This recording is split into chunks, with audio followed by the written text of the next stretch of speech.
Bienvenue sur Africa 24 dans cette nouvelle édition de l'Africa Tonight, sommaire de l'actualité. L'Assemblée nationale du Mali a adopté ce samedi à la majorité une loi portant révision de la Constitution. Mais le texte continue de diviser la classe politique. L'opposition a d'ailleurs voté contre. Hélène Dillé, l'une des figures de l'opposition sud-africaine, suspendue de son parti, l'Alliance démocratique, en cause des propos tenus sur les réseaux sociaux, faisant de l'apologie de la colonisation, un sujet toujours sensible en Afrique du Sud depuis la fin de l'apartheid. Et le Zimbabwe, qui a abandonné sa propre monnaie en 2009 pour le dollar et d'autres devises étrangères, connaît une pénurie de liquidités. Cette pénurie oblige les banques à limiter les prélèvements quotidiens. Mais d'abord, la 51e session ordinaire de la conférence des chefs d'État et de gouvernement de la CEDEAO s'est ouverte ce dimanche à Monrovia au Libéria. Une cérémonie présidée par la présidente libérienne Ellen Johnson Sirleaf et en présence d'une dizaine de chefs d'État africains axés sur la sécurité et l'économie. Ce sommet aurait été marqué par l'absence du roi du Maroc, Mohamed VI, et la présence du Premier ministre israélien Benjamin Netanyahou. L'Assemblée nationale du Mali a adopté ce samedi à la majorité une loi portant révision de la Constitution, un texte rejeté par l'opposition. Pour valider ou non cette révision, un vote par référendum est prévu. Le 9 juillet prochain, les Maliens sont appelés aux urnes. Les précisions de Mokel Samba. Au Mali, le projet de loi relatif à la révision de la Constitution a été adopté par le Parlement. Le vote s'est tenu le samedi 3 juin 2017 à l'hémicycle. 111 députés sur 30 ont voté oui pour le projet de loi. Selon les membres de l'opposition qui ont voté non, le référendum constitutionnel ouvre la voie à la création d'un Sénat et renforce les pouvoirs du président de la République. En rappel, l'élection référendaire se tiendra le 9 juillet 2017. L'opposition en bloc n'a pas voté cette révision constitutionnelle. Nous sommes arrivés à la conclusion que la proposition finale ne prenait pas en compte nos principales observations. Il était question de renforcer les pouvoirs du président de la République. Le second aspect de notre réserve, ça porte sur la désignation des sénateurs. Nous avons estimé également que dans l'ordre des choses, qu'il était bon d'introduire la destitution du président de la République. Du côté du pouvoir, les autorités rassurent. Elles avancent que ce projet de loi référendaire va conforter l'état de droit et la démocratie. Parallèlement, il permettra aux autorités coutumières, traditionnelles ou régionales de s'impliquer davantage dans la vie sociopolitique du Mali. L'égalité constitutionnelle sans aucune autre ambition que l'ambition de créer un Mali démocratique, fort et pluraliste, puisqu'il a affirmé clairement qu'il n'y aura pas de changement de république, que nous restons dans la même république, qu'il s'agissait simplement de conforter dans ces institutions. La République du Mali a connu à ce jour 3 élections référendaires. La Constitution de 1960 avait instauré un régime présidentiel fortement centralisé. Après le coup d'État militaire du 19 novembre 1968, elle est abrogée et remplacée par une loi fondamentale le 28 novembre 1968. La Constitution du 2 juin 1974 est adoptée par référendum. Cependant, les militaires restent seuls au pouvoir avec un parti unique. 18 ans plus tard, en 1992, la Troisième République est instaurée avec un régime de transition démocratique.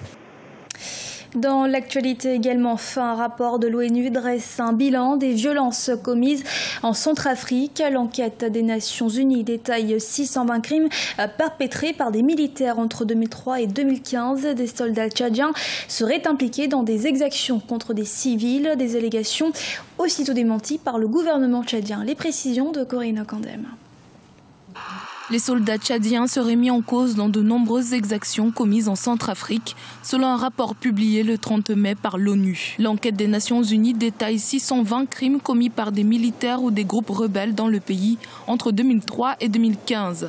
Une révélation qui n'épargne pas les militaires tchadiens, accusation que les autorités du pays réfutent. Pour nous, c'est une conspiration contre notre pays par rapport à ce que nous avons déployé comme effort pour la réussite de la stabilité et la paix, le retour de la paix dans ce pays frère qu'est la Centrafrique et qui nous est cher. En effet, les forces tchadiennes formaient le plus important contingent de la mission internationale de soutien à la Centrafrique, sous conduite africaine de décembre 2013 à mi-avril 2014, date de leur retrait prématuré à la suite des accusations d'exaction. Un retrait que les autorités tchadiennes ont justifié par le souhait de préserver l'intégrité de leurs troupes qui est alors remise en cause. À la demande de la communauté internationale, nous avons retiré nos forces et nous avons automatiquement également, à titre de conservation et de préserver notre sécurité et la sécurité de nos ressortissants, et la plupart des retournés tchadiens de Centrafrique, des milliers qui sont revenus et qui avaient connu des massacres très graves, des violations systématiques de graves, par le simple fait qu'ils soient identifiés tchadiens et consacrés et considérés comme les auteurs des graves crimes en République de Centrafrique. Nous avons fermé les frontières, retiré nos troupes. Le ministre de la Justice tchadien, Ahmad Mahamat Hassan, dans une lettre datée du 24 mai adressée au haut-commissaire des Nations Unies aux droits de l'homme, a fait état de la position du gouvernement tchadien concernant ce rapport qui, selon lui, n'est pas valide en l'absence de preuves. En Afrique du Sud, Hélène Zillé, l'ancienne chef de l'Alliance démocratique, est suspendue de toutes ses fonctions au sein de son parti en cause des déclarations sur les réseaux sociaux vantant les aspects positifs de la colonisation. Elle a été écartée des instances du parti par l'actuel leader Moussi Maïman. De Gracia Sapodo. Hélène Zillé, 66 ans, l'une des figures de l'opposition sud-africaine, a été officiellement suspendue de toute activité au sein de l'Alliance démocratique ce samedi 3 juin. Cette dernière avait publié courant mars 2017 un tweet interprété par l'opinion publique comme une défense du colonialisme. Un sujet toujours sensible en Afrique du Sud depuis la fin de l'apartheid en 1991. Il ne fait aucun doute que ces tweets originaux et les justifications subséquentes étaient des choses que je trouvais personnellement très offensantes. Je crois surtout qu'ils l'étaient également pour de nombreux Sud-Africains et nuisent au projet que nous essayons de construire. C'est une affaire qui, depuis mars 2017, a mis dans l'embarras l'Alliance démocratique, le principal parti d'opposition en Afrique du Sud. La formation avait remporté 22% des suffrages lors des élections générales de 2014, occupant le deuxième rang sur l'échiquier politique national derrière le Congrès national africain. Elle espère confirmer ce succès lors du scrutin de 2019 et battre l'ANC au pouvoir depuis 1994. Il est devenu évident que le Premier ministre Zillé et moi tenons des opinions fondamentalement différentes sur la direction que l'Alliance démocratique doit prendre en 2019, nos objectifs et nos priorités. Les déclarations de Mme Zillé sur le colonialisme sont des points de vue que je ne soutiens pas et je crois qu'ils compromettent nos projets politiques. Considérée depuis de nombreuses années comme un parti de blanc nostalgique de l'époque coloniale, l'Alliance démocratique tente d'améliorer son image auprès des électeurs sud-africains. Une opération séduction affectée par l'affaire Zillé au lendemain de la percée historique du parti dans plusieurs grandes villes du pays lors des dernières élections locales. Mais les principaux leaders restent optimistes. 2019 marquera le grand retour au pouvoir de la formation politique. Et le Zimbabwe fait face à une pénurie de liquidités. Depuis 2009, le pays ne dispose plus de monnaie nationale. On y commerce en euros, en rand sud-africain, en yuan chinois ou en dollars américains, la monnaie la plus utilisée. Mais avec la chute des cours des matières premières et la sécheresse, les exportations ont dégringolé, réduisant ainsi l'entrée dans le pays de monnaie étrangère. À ce jour, la pénurie de liquidités est devenue alarmante. On écoute à ce propos Nelson Banya, économiste zimbabwéen.